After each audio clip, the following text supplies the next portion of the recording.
niya, biglang sumulpot si Ash at sinara ang lahat ng pinto. Sinabihan siya ni Ripley na mabilis na buksan ang pinto. Pero kakaiba ang itsura ni Ash ngayon. Puting likido ang umagos mula sa kanyang noo. Sumunod, walang tigil niyang itinulak si Ripley hanggang mamatay.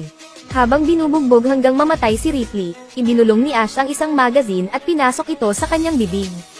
Sa isang kritikal na sandali, lumitaw sina Faker at Lambert sa tamang oras.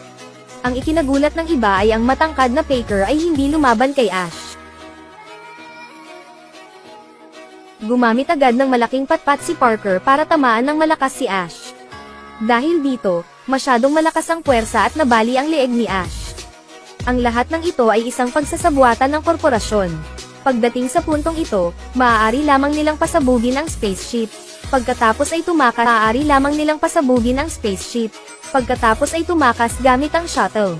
Habang naghahanda sa pagtakas, muling nangyari ang hindi inaasahan.